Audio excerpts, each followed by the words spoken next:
এটাকে শুধুমাত্র ওই বড় ফ্ল্যাট এই হিসেবে ভাগ করবেন নাকি আরবান আর সেমি আরবান? তার কারণ ওভারঅল পশ্চিমবঙ্গ এবং কলকাতার ওয়ার্ড ধরে খুব শহুরে এবং শহর কেন্দ্রিক এলাকাগুলোতে দেখা যাচ্ছে তৃণমূল সত্যি পিছিয়ে আছে।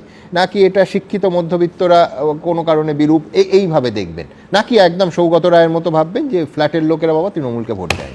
এই ভোটটা হচ্ছে সংবিধান হাতে রাখা আর সংবিধান পাশে রাখা, এর মধ্যে পার্থক্য।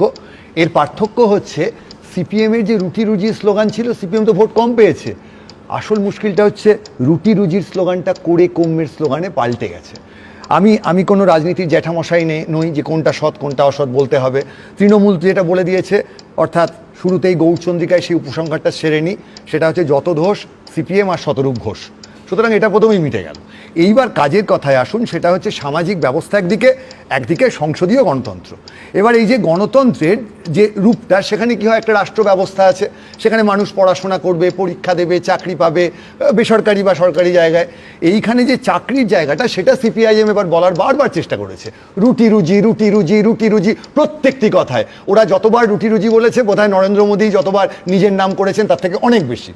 কিন্তু যেটা গিয়ে দাঁড়ালো, তৃণমূল সেই জায়গায় কিন্তু করে কমেটা ব্যবহার করলো।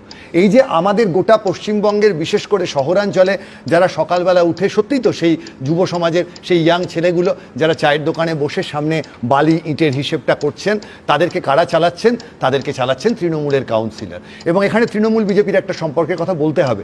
যারা তৃণমূল এবং বিজেপির সমর্থক আছেন, একটু শুনুন যে তৃণমূলের মুখপাত্র তিনি বলছেন তাদের দলের যে এমপি জিতেছেন তিনি বিজেপির লোক। বিজেপির লোক বলছেন তাদের দলের লোকরা নাকি অভিষেক বাবুর সঙ্গে আলোচনা করে সবকিছু ঠিক করছেন। তাহলে সাধারণ তৃণমূল এবং বিজেপির সমর্থকরা, যখন আমরা রাজনীতি বিশ্লেষণে বারবার বলি যে তৃণমূল বিজেপির মধ্যে যে সেটিং তত্ত্ব, তার মানে সবাই তৃণমূল আর বিজেপি মিশে গেছেন এমন নয়। তাদের নেতাদের মধ্যে যে সেটিং তত্ত্বের কথা আমরা বলি, সেটা কিন্তু আমরা রাজনৈতিক বিশ্লেষক হিসেবে কখন বলি? কারণ তৃণমূল আর বিজেপির নেতারাই এই কথাটা বলেন। এটা কি করছেন আদতে?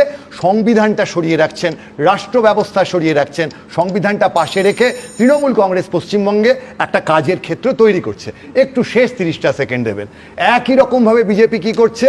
সেও কিন্তু সংবিধানটাকে পাশে রেখে দিচ্ছে। আজকের খবর শুনবেন, যেখানে রমেশচন্দ্র মজুমদার, যেখানে রমিলা থাপার হারিয়ে গেছেন, আজকে সিবিএসসির 12 ক্লাসের ইতিহাস বই 4 পাতার থেকে 2 পাতা করে দিয়েছেন। বাবরি মসজিদ শব্দটা বাদ দিয়েছেন, ভাঙা বাদ চলে গেছে, রথযাত্রা নেই, করসেবক বলে কোনো শব্দ নেই। অর্থাৎ কেন্দ্রের সরকার বিজেপি, এখনো বিজেপি, রাজ্যের সরকার তৃণমূল কংগ্রেস, তারা সম্পূর্ণভাবে আমাদের দেশের যে সাংবিধানিক গণতন্ত্র, যে সংসদীয় গণতন্ত্র, আবার বলছি তৃণমূল বিজেপির যারা সত্যিকারের সমর্থক তারা শুনুন, ওরা কিন্তু সংবিধানটাকে পাশে সরিয়ে রেখে ওরা সংবিধান হাতে নিয়ে আর কাজ করছেন না। আপনারা ভাবুন আপনারা কোন রাজনৈতিক দলের সমর্থক।